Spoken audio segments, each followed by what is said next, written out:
In this episode, we explore Milos and have a hectic 13-hour sail across to Kythira, but are rewarded with this amazing anchorage.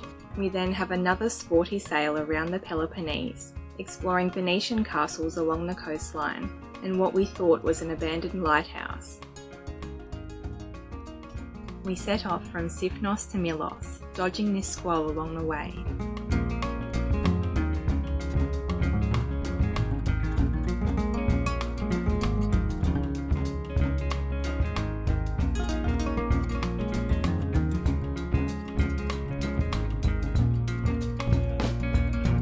We arrived at the harbour and moored on the wall as the pontoon was closed for works. It was fine here apart from the ferry wash. A 27-foot boat was moored next to us, crewed by 3 friends from France who were sailing around the Mediterranean. We had a look around the town and met some local cats.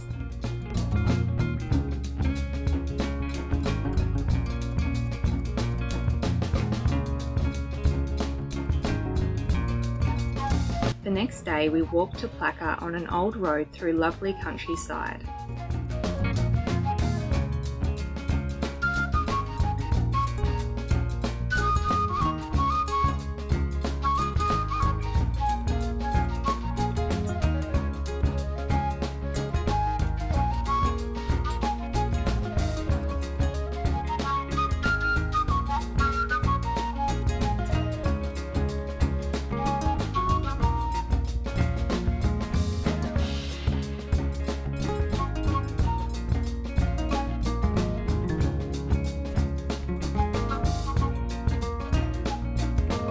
We checked out the ancient theatre of Milos, which dates back to the 3rd century BC and was built from white marble. We had the place to ourselves, as well as the surrounding archaeological site. The original statue of Aphrodite was found here and is now kept in the Louvre in Paris. We continued on to Plaka, which was also deserted.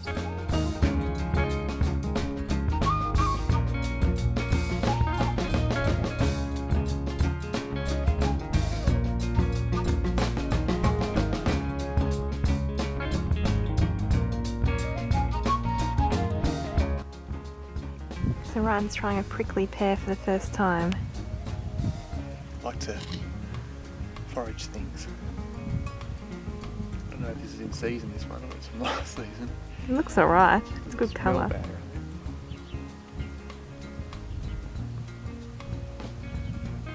What's the verdict?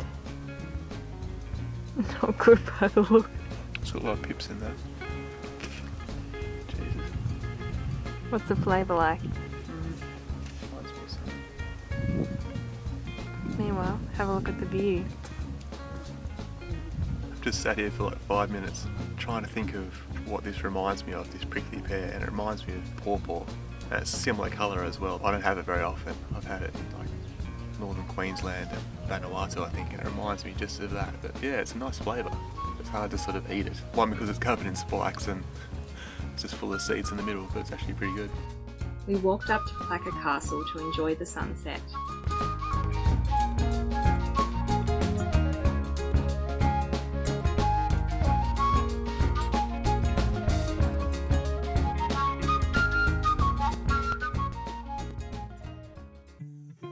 The next morning we said goodbye to the French crew who were headed for Sifnos. We then met up with our new friend Pete, a Greek-Australian we'd met at Plaka Castle the night before. He very kindly took us for an express tour around Milos in the Fiat 500 he'd hired, stopping at all the places we hadn't seen yet, before he flew out that afternoon.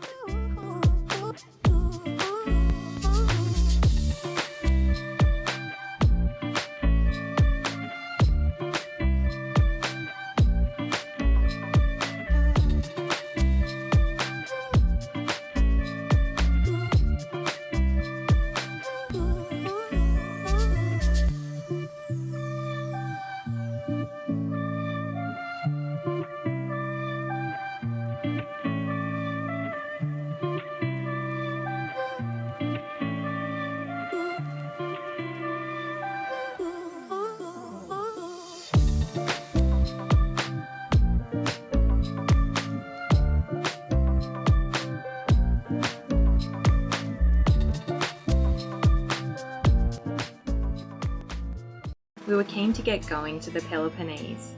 We decided to head for Kythira, as this would give us a better angle for the wind and swell. The trip across would take about 15 hours. The wind was forecasted to build to 25 knots sustained about halfway through our crossing, with 1.5 to 2 metre seas. We knew it would be a lively trip across, but wanted to get there before a westerly blew that would see us stuck on Milos for a few more days. We left at 1:30 in the morning while the conditions were still moderate, and to make sure we'd arrive in daylight. The sea state was okay early on, but soon built to 2 to 3 metres, and we still had 8 hours to go. We sat under the dodger while the autopilot kept us on course. With our sails fully reefed, we surfed our way towards Kythira, averaging 8 knots.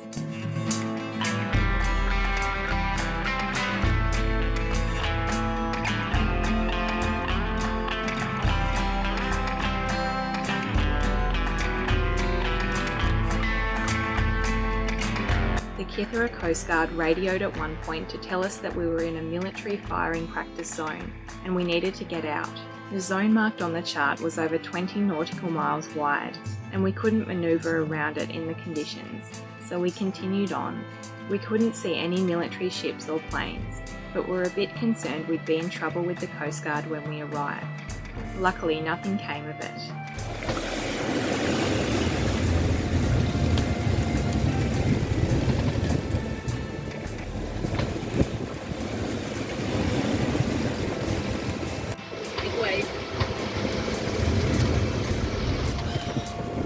As we approached Kythira, we saw notes on the chart warning about dangerous swell along the coastline we'd passed through to reach our anchorage due to shallower depths. It said it was an issue in northerly winds, which were the current conditions. Ryan went to the helm in case we needed to steer away from the island. We weren't keen to do this though, as we'd then struggle to get back north. Luckily, as we got closer, the swell stayed the same and started to ease when we got behind the island. We arrived at the anchorage by 2:30 p.m, 2 hours earlier than expected.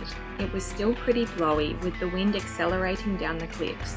We were relieved to be out of the swell though, and were looking forward to a good night's rest. The next morning the sun was shining and the anchorage felt like paradise.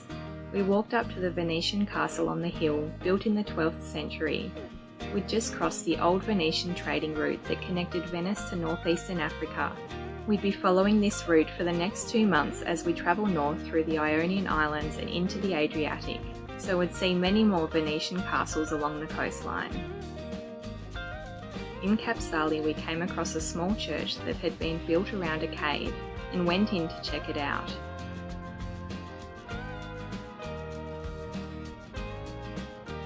We also explored an abandoned building on the cliffside, which looked like an old hotel.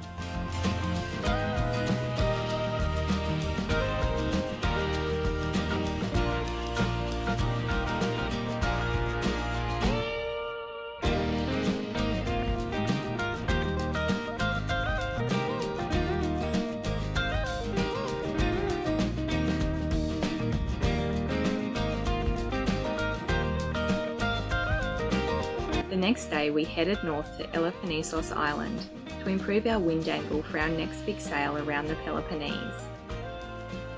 The sea was flat calm, very different from our crossing a couple of days earlier. We dodged ships through the busy shipping channel between Kythira and the Peloponnese.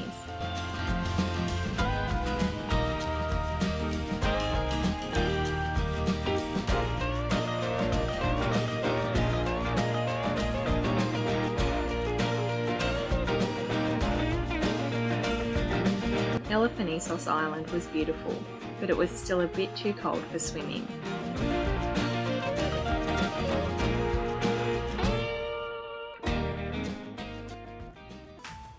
We left at sunrise the next morning to sail around the Southern Peloponnese, aiming for Methoni about 13 hours away.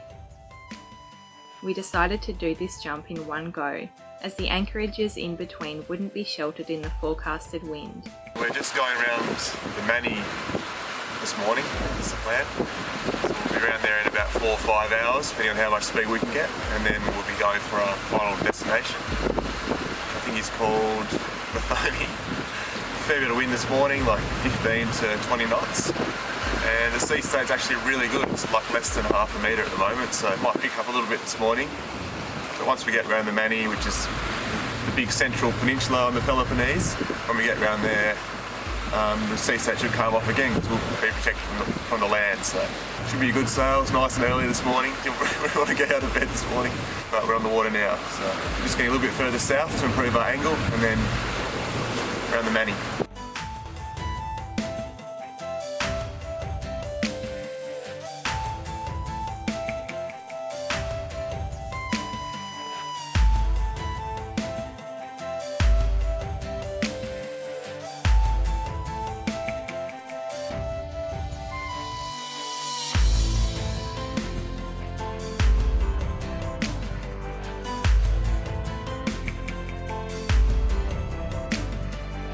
A few hours later we rounded the Mani, the southernmost tip of the Peloponnese.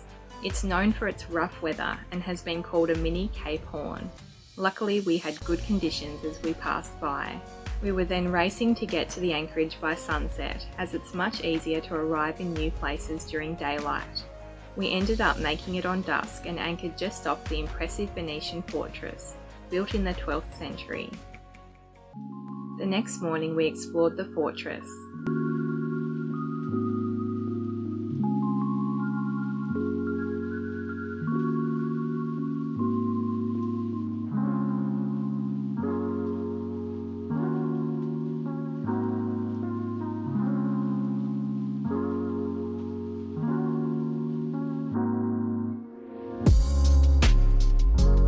There's a fortified island to the south of the fortress connected by a small bridge, which was used as a prison when the Ottomans occupied the area.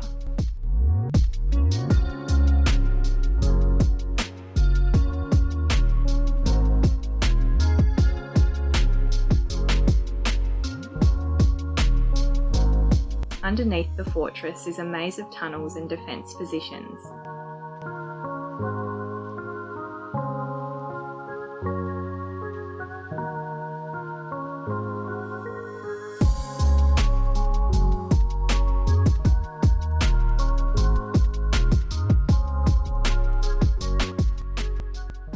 The next morning there was a large northwesterly swell wrapping into the anchorage.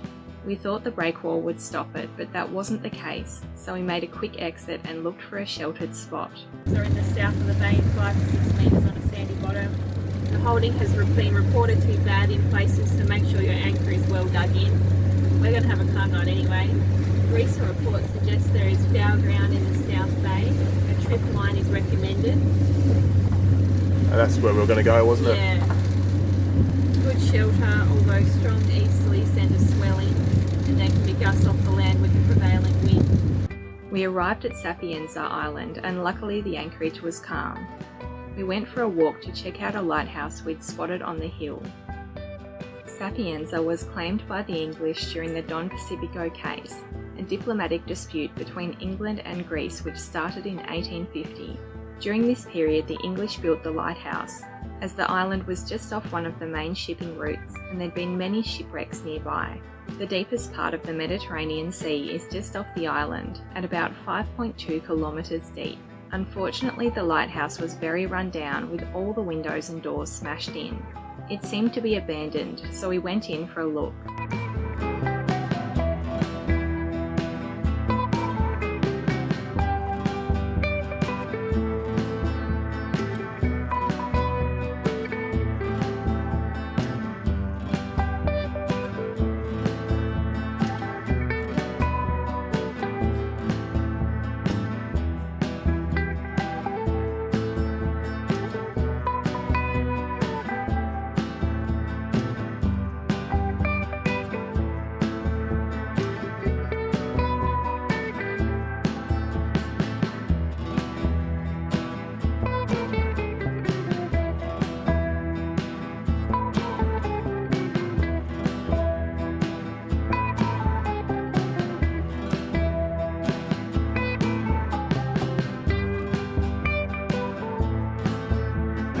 Lighthouse would have been like manual originally, and it's got this kind of like winch in here. It's pretty cool. The old cogs and everything that haven't corroded or anything. It must be made out of like brass or something.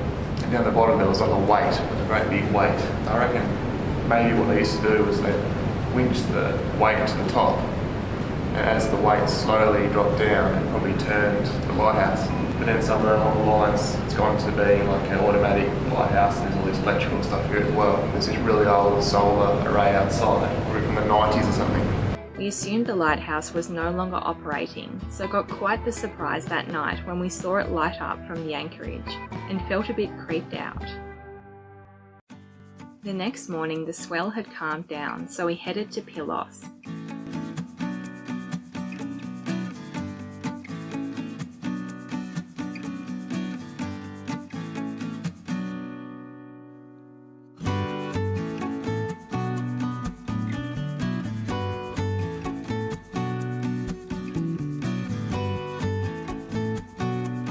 We anchored near the harbour and dinghied in. Ryan came across a loquat tree, one of his favourite fruits.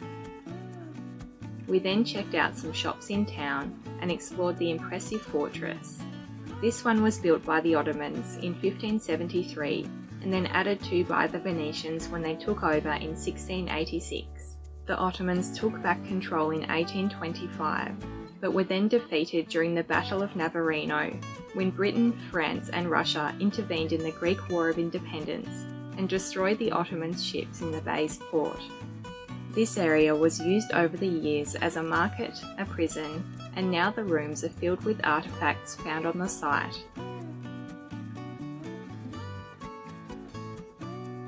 Ryan harvested some lemons from a tree in the castle grounds. The next day we motored across the bay to another anchorage.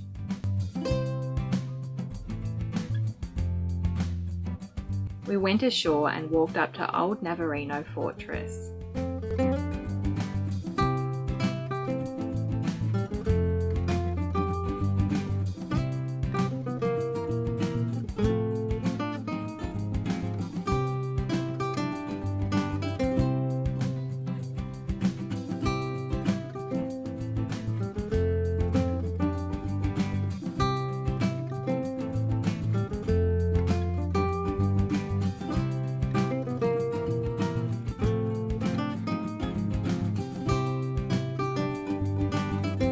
Epic place to visit up here.